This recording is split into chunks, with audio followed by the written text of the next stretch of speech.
प्रदेश भाजपा के आह्वान पर पार्टी के हल्ला बोल कार्यक्रम के अंतर्गत भाजपा द्वारा प्रदेश की कांग्रेस सरकार की जनविरोधी नीतियों यथा किसानों की संपूर्ण कर्ज माफ़ी, बढ़ी हुई विद्युत दरें, कोरोना काल के दौरान 4 महीने के बिजली बिल माफ़ी, अनियंत्रित टिड्डी द्वारा फसलों को नुकसान, बेरोजगारों को भत्ता न मिलना, बढ़ते अपराध व महिला दुष्कर्म की घटनाएं, प्रशासन की विफलता, खनन माफिया आतंक आदि के खिलाफ सोई हुई संवेदनहीन सरकार को जगाने हेतु जिला मुख्यालय पर नेता प्रतिपक्ष गुलाब चंद कटारिया के नेतृत्व में जिला कलेक्टर को ज्ञापन सौंपा गया। इसके अंतर्गत सांसद, जिला अध्यक्ष, महामंत्री, विधायक, आईटी व मीडिया पदाधिकारी उपस्थित रहे। कर्जा माफी वाला जो मामला था वो भी विषय उसमें था, टीडी वाला विषय था वो भी उसमें था, लॉ एंड ऑर्डर का विषय था वो भी उसमें था, बेरोजगारों का भत्ता के बारे में था वो भी उसमें था, बिजली के बिल भी थे।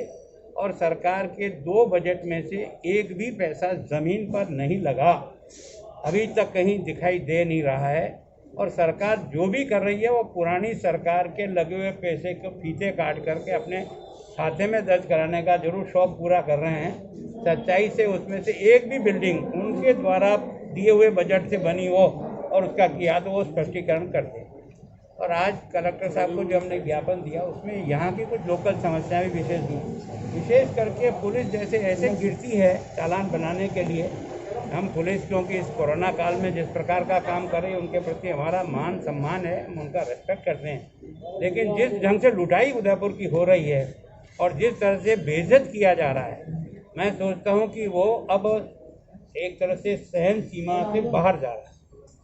अगर इसी प्रकार की स्थिति रही तो मैं स्वयं इस बात के लिए जनता को करूँगा कि तुम्हें पकड़ ले जाए तो जेल में चले जाओ। पर अब इस प्रकार के जो फाइन लगा करके कोरोना की तुमने अगर अवहेलना की है, मास्क नहीं लगाया और 100 रुपया जुर्माना लगे भरना पड़ेगा, लेकिन तुमने बेल्ट नहीं लगा हुआ है उसके लिए भी आप बना दो। और जितने भी बनाए चालान वो सब इंडिविजुअल लोगों की जो मालिकाना गाड़ी है उसके अंदर बनाए हैं, जबकि इतनी कॉमर्शियल व्हीकल निकलते हैं उसका एक भी चालान प्रताप नगर। और मेरा दुर्भाग्य समझो कि मैंने आमने सामने 3 बार एसपी साहब से जयपुर से ही बात की, कोई आगे का नंबर 171 किसी का लड़के का था जो बता रहा था, पहले उसको 100 रुपये का बनाया चालान, मेरे कहने के बाद 900 रुपये का चालान और काट करके उसको दिया। मैंने एसपी साहब कहा आप ड्रेस में मत भेजना किसी को, अपने किसी आदमी को जिस पर विश्वास करते उसको भेजना, साइड में खड़ा रह करके इनके नाटक को देखें कि किस तरह से जनता की लुटाई हो रही है। उसके बाद भी उसका कोई हल हुआ कि नहीं हुआ मुझे तो नहीं लगता है। अगर इसी प्रकार की स्थिति रहेगी तो पुलिस और अब जनता आमने सामने आएगी। अच्छा, आप खुद गृह मंत्री रहे हुए हैं, ये स्थिति कैसे होगी? क्या लगता है कि ऐसा नहीं, काउंसिलिंग नहीं है, इनको या तो टारगेट मिला हुआ है कि इतना पूरा करना पड़ेगा, जबकि चालान का कभी टारगेट नहीं दे। चालान का सख्ती से पालन हो, विशेष करके कोरोना का सख्ती से पालन हो लोगों को बचाने के लिए। लेकिन इस समय में भी आप दूसरी चीज़ें फंसा करके चालान बनाने का जो काम, और वो भी ऐसे चौराहे पर जहाँ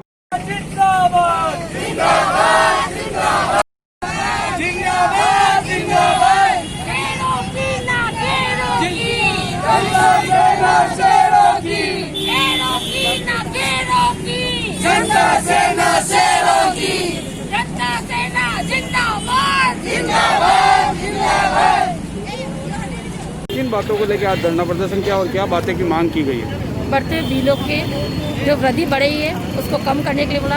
आम जनता परेशान है, जो महिला घर के काम करती है जिनकी तनख्वाह 1500 रुपये है तो वो महिला कैसे 8000, 9000, 20000 का बिल भरेगी। हम गहलोत सरकार से ये कहना चाहते हैं कि लाइट के बिलों की वृद्धि को कम करें और सबको उचित बिल भेज के महिलाओं के विषय में सोचे। राजस्थान सरकार जो खेल रही है वो अच्छा नहीं कर रही है। जो बिल वृद्धि वो क्या आए उसके लिए क्या कहना चाहेंगे? जो वृद्धि निकले कि उसकी दरों को वापस लिया जाए और आम जनता के लिए सोचा जाए। ऐसा कहा गया था सरकार द्वारा कि जो बिल आए हैं उसको माफ किए जाएंगे, लेकिन वो वर्तमान उन्होंने माफ नहीं किया। किराएदारों से बोला गया, मकान मालिकों से, कि किराएदारों से किराया नहीं लिया जाए। कुछ महिलाओं ने किराया भी नहीं लिया, लेकिन बिल तो माफ नहीं किए ना राजस्थान सरकार ने। तो जैसलमेर में जो विधायकों को ठहराया है उसका बिल भी क्या आम जनता से लेंगे क्या? अगर यही है तो फिर वो हमें बताए तो हम वो बिल देने के लिए भी तैयार है। बस यही कहना चाहते हैं।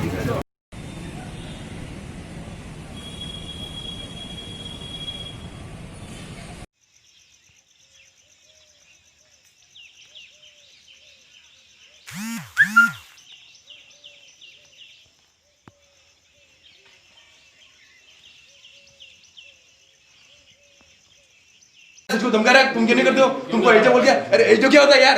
यहाँ का एजो मैं हूँ, क्या होता है एजो? क्या दिस इज भाई एजो क्या होता है? एजो एजो क्या होता है? एजो क्या होता है?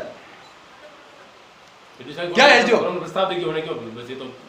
चारागाह जमीन सुन ले, चारागाह तलाई और आबादी भूमि ग्राम पंचायत का अधीन है, उसमें चाहे जो कर सकती है। चाहे इस बिल्डिंग को बेच दो, तू बोल करेंगे तो रास्ता मैंने दिया, मैंने उसको कैंसिल कान सिंह ही कर सकता है। तेरे को आज कह रहा हूं, आज तो ग्राम पंचायत रखियावाल ही इसको कब्जा को कैंसिल कर सकती है। तेरा कलेक्टर बाप आ जाए तो कैंसिल नहीं कर सकते। तेरे को मैं आज कह रहा हूं, तू तेरे दिमाग में से निकाल दे बाहर। तो मैं आपको ये बोल रहा हूँ, ये रास्ता कैंसिल मामला खत्म हो जाएगा। रास्ता मैं कैंसिल करूंगा तो तुमको ईमानदारी से बात करनी पड़ेगी। क्या करनी पड़ेगी? ईमानदारी से बात। हाँ तो ये सब ईमानदारी। तुमने क्या वीडियो बनाया, तुमने क्या वायरल किया, तुमको पता है क्या? हाँ तो मैं हम आप ये रिक्वेस्ट करना है, आप रास्ता हटा दीजिए, विवाद नोएडा का खत्म हो जाएगा। कान अब तू बाय कर रहा है मेरे से। तू पहले में मिल लेता ना मेरे से, ठीक है। अब तू हटा ले रास्ता नहीं हटेगा, रास्ता नहीं हटेगा। और बोल, मैं तेरे को रास्ता नहीं हटेगा। रास्ता ग्राम पंचायत जैसे अंतिम मोड़ लगेगी तभी हटेगा। तेरा कलेक्टर आ जाए, तेरा अशोक गहलोत यहाँ पे आ जाए, रास्ता नहीं हटेगा। और बोल, मैं तेरे को आज कह रहा हूँ, तू कान खोल के सुन ले। तू क्यों विवाद में पड़ रहा है जबरदस्ती? यार समझ में नहीं आ रहा। नहीं हटेगा तो बस यही तो पूछना है, हम नहीं हटा पा रहे। सचिव साहब बोल रहे नहीं हटा पा रहे। सचिव साहब को तू कुछ नहीं कहेगा, आज के तेरे को कह रहा हूँ। ग्राम पंचायत रखियावाल तहसील मावली के राजस्व में ग्राम खाम की मादरी नोहरा में सरपंच कान सिंह राव सचिव ललित गुज्जर ने मिली भगत से नोहरा में करीब 200 साल पुरानी तलाई की भराव क्षमता को बाधित कर वार्ड पंच भगत सिंह राव और ग्रामीणों की बिना उपस्थिति में कोहराम में प्रस्ताव पास कर भूमाफियों को रास्ता दिया है, जबकि वहां पर 1cc रोड बना हुआ है। उसे नजरअंदाज कर अपनी दबंगई से एक नए रास्ता बना दिया गया, जिससे तलाई की भराव क्षमता बाधित हो रही है। इसलिए आज जिला कलेक्टर को ज्ञापन सौंपते हुए बताया गया कि सरपंच और सचिव के खिलाफ सख्त कानूनी कार्रवाई की जानी चाहिए और रास्ते को हटाया जाए, नहीं तो सभी ग्रामीण वासी मिलकर उग्र आंदोलन करेंगे, जिसका जिम्मेदार प्रशासन होगा। करना और प्रशासन की आदेश की अवहेलना करना, सरपंच की दबंगई के खिलाफ हम बार बार कलेक्टर साहब को यहाँ ज्ञापन, आज जन सुनवाई में भी पेश हुए हैं सभी ग्रामीण। तो कलेक्टर साहब ने आज नया और आदेश जारी किया, लेकिन बार बार पंचायत जाने पर सरपंच अपनी दबंगई से पीछे नहीं हट रहा है और बार बार अपनी दादागिरी दिखाते हुए ग्रामीणों को बेरंग लौटा रहा है और बार बार कह रहा है कि तुम्हारे जहां जाना वो कार्रवाई करने के लिए कर दो, लेकिन ये रास्ता नहीं हटेगा। मैंने रास्ता दे दिया है, जिस कब्जादारी को रास्ता दिया उसके लिए ये भी शब्द है हमारे, उसका पुख्ता सबूत है वीडियो में कि कह रहा है कि उसको रास्ता नहीं चाहिए, मैंने दे दिया, तुम्हारे जहां जाना वो कर लो, ये रास्ता नहीं हटेगा। तो इसके हम ये बार बार यही कलेक्टर ऑफिस में आ रहे हैं और प्रशासन से यही मांग कर रहे हैं कि रास्ता हटाया जाए और इस सरपंच के खिलाफ कड़ी से कड़ी कार्रवाई करे, जिससे कि आने वाले समय में ऐसा कोई भू माफिया, ऐसा कोई सरपंच पंचायत की सीट पे नहीं बैठे जिससे ग्रामीणों को कोई परेशानी हो, और ऐसी कार्रवाई जिससे पंचायत के इतिहास में लिखा जाए कि ऐसे सरपंच के खिलाफ कार्रवाई होता है कि आने वाले समय में इसके खिलाफ कार्रवाई होगी तो कोई जनप्रतिनिधि आएगा तो उसको 10 बार सोचना पड़ेगा कि भू में आपको कब्जा करा के ग्रामीणों को बार बार परेशान नहीं किया जाए। तो रहा है बार बार पूरा गांव, पूरी पंचायत जानने के बाद में फर्जी कोरम में फर्जी मुद्दे बनाकर और पूरा गलत तरीके से गुमराह कर रहा है और इसके सरपंच की दबंगई के खिलाफ हम कार्रवाई चाहते हैं। तो इस सरपंच को मतलब पता चलना चाहिए कि अपने आप को ही कह रहा है कि मैं ही कलेक्टर हूँ। अगर ऐसा हो गया, कलेक्टर साहब से ऊपर प्रथम नागरिक खुद बन गया सरपंच, बिल्कुल किसी का डर नहीं है, न तो एसडीएम साहब का डर है, न कलेक्टर साहब का डर है, न बीडीओ साहब का डर है। अपने आप को कह रहा है कि पंचायत में सब कुछ मैं ही हूँ, मैं चाहूँ तो पंचायत की बिल्डिंग को भी बेच सकता हूँ। तो इतने दादागिरी दबंगता के खिलाफ ही हम ये कार्रवाई चाहते हैं कि इस तरीके से बार बार युवाओं को, आज समर्थ युवा और सक्षम युवा इस तरीके से गुमराह हो रहे हैं और बार बार परेशान हो रहे हैं, तो आम जन गरीब का पंचायत में क्या हालत होती होगी। ब्लड हेल्थ सोसाइटी और मुस्लिम महासंघ की ओर से जिला महासचिव मोहम्मद इरफान मुल्तानी के नेतृत्व में जिला कलेक्टर को ज्ञापन दिया गया। ज्ञापन में बताया कि उदयपुर संभागीय मुख्यालय होने की वजह से आसपास के जिले से कोविड-19 के मरीजों को इलाज के लिए उदयपुर लाया जा रहा है। दिन ब दिन इसके मरीज बढ़ते जा रहे हैं। गंभीर रोगियों के इलाज के लिए प्लाज्मा थेरेपी का प्रयोग कर गंभीर रोगों को उन लोगों का प्लाज्मा चढ़ाया जा रहा है जो 20 दिन पहले कोरोना पॉजिटिव से नेगेटिव हुए हैं। लेकिन आपको बता दें कि हॉस्पिटल प्रशासन द्वारा मरीजों के परिजनों को अपने स्तर पर प्लाज्मा का इंतजाम करने के लिए कहा जा रहा है। ऐसे में मरीजों के परिजनों के लिए एक गंभीर समस्या हो गई है, क्योंकि पॉजिटिव मरीजों की पहचान उजागर करना अपराध की श्रेणी में रखा गया है। इस हालात में परिजन कहां से प्लाज्मा का इंतजाम करें? हॉस्पिटल प्रशासन अपने स्तर पर प्लाज्मा का इंतजाम कर मरीजों को उपलब्ध कराए तो परिजनों को यहाँ वहाँ भटकना नहीं पड़ेगा। इसी को लेकर आज ज्ञापन सौंपा गया। उपलब्ध कराई जाए, हम उनको जाके प्लाज्मा के लिए डोनेट करने के लिए उनको हम मोटिवेट करें कि आप आकर डोनेट करें, किसी की जान बच सकती है। या फिर प्रशासन खुद अपने स्तर पर प्लाज्मा उपलब्ध कराए। जो मरीज एडमिट है उसके परिजन व्यवस्था नहीं कर पा रहे हैं, 2-2 दिन उनको भटकना पड़ रहा है। हमारी सिर्फ यही गुजारिश है कि या तो हमें वो लिस्ट उपलब्ध करा दी जाए या प्रशासन अपने स्तर पर खुद मरीज को प्लाज्मा उपलब्ध कराए। जी।